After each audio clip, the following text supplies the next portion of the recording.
Well, it happened again. Anat Kimchi, a 31-year-old scholar at the University of Maryland, had a paper published in the Journal of Quantitative Criminology in 2019 attempting to prove America's criminal justice system was racist against young black offenders and black drug offenders. Ironically, Anat Kimchi was studying at the Department of Criminology and Criminal Justice here at UMD. Back in 2018, she published an investigation about racial and ethnic disparities as part of her studies. While visiting Chicago over the weekend, Kimchi was viciously stabbed in the back and neck after she was ambushed by a homeless man who jumped out of the bushes. Following the insistence of the Pointer fact-checking group that local news stations should reduce coverage of crime and stop connecting it with, quote, black and brown communities, CWB Chicago was the only media outlet to describe the killer. A slim black male with long dreadlocks who wore a red bandana and a blue tank top. So a passionate activist who railed against the justice system discriminating against black criminal suspects was killed by a black criminal suspect. Now again, this is a horrific crime. The only person to blame is the scum murderer,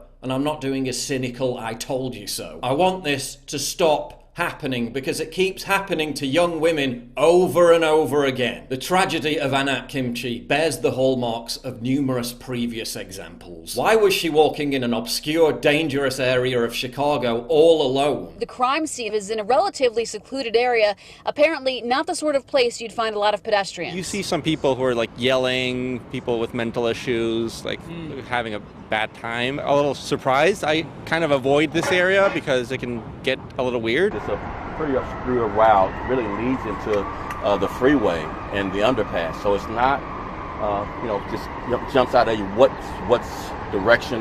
Where was she going? Where was she coming from? So as you can see, this area is pretty secluded. Going down this ramp, it's not a well-traveled area. It's adjacent to a homeless encampment. Was she trying to visit the homeless camp as part of her general interest or research? Did she have any awareness of the fact that homicides in Chicago, already high, have again risen dramatically in the past year? Was her murderer a victim of the systemically racist criminal justice system? Or should he have been in prison? How did the victim's family react to the murder? The family is suggesting anyone who would like to honor Anat's memory consider making a contribution to the Equal Justice Initiative. The Equal Justice Initiative is a non-profit organization based in Montgomery, Alabama, that provides legal representation to prisoners who may have been wrongly convicted of crimes, poor prisoners without effective representation, and others who may have been denied a fair trial.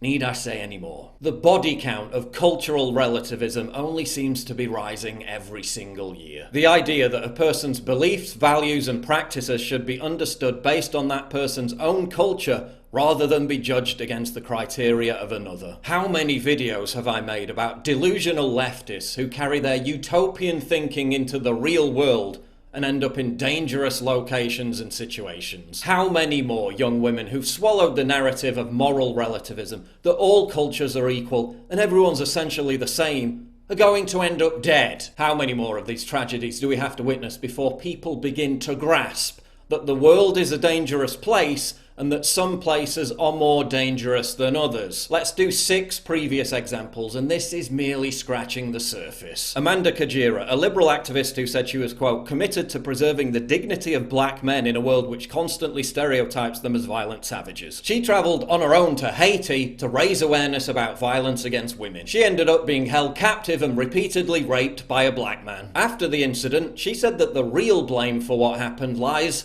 with the white patriarchy, the left-wing vegan couple who wrote blogs about how evil was a make-believe concept spread by bigoted, ignorant people who just refused to understand other cultures. They went cycling in dangerous, sketchy areas throughout the world. They ended up being run off the road in Tajikistan and slaughtered by ISIS terrorists. The 2 female Scandinavian tourists who were anti-Islamophobia activists and posted on their Facebook page, quote, never judge people by their appearance. They went hiking in Morocco's remote Atlas Mountains. They ended up being beheaded by ISIS terrorists. Never judge people by their appearance. This is what their killers looked like. Ellen Krantz, a Swedish refugee activist who was a member of a Facebook page called We like diversity. Ellen got on a tram near Gothenburg, Sweden for what should have been a routine journey. She ended up being raped, killed and dumped in the woods by an Ethiopian migrant. Zada Catalan, a Swedish Green Party politician who believed in open borders. She visited the Democratic Republic of Congo as part of a UN mission. She ended up being beheaded and thrown in a shallow grave. Pippa Bakker, a performance artist who said she wanted to travel the world alone, sending a message of peace between nations. According to her sister, Bakker thought that people were too cynical about others. Bakker hitchhiked from Italy to Turkey. She ended up being raped and strangled to death. I could have gone on forever. These are just 6 examples from the past few years. Anat Kimchi's killer is still at large, and tragically, thanks to pathological altruism, moral relativism, and utopian thinking. All traits of social engineering amplified by the media, the left, and culture in general. There'll unfortunately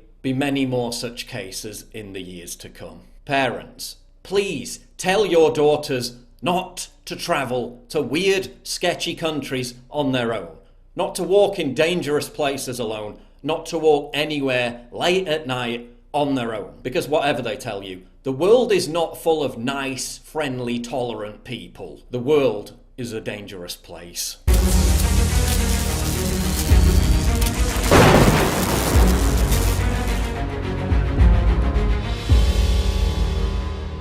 It's absolutely crucial for you to help me fight the war on free speech by supporting me via Subscribe Star, link in description, and also signing up for my free newsletter at summit.news/newsletter.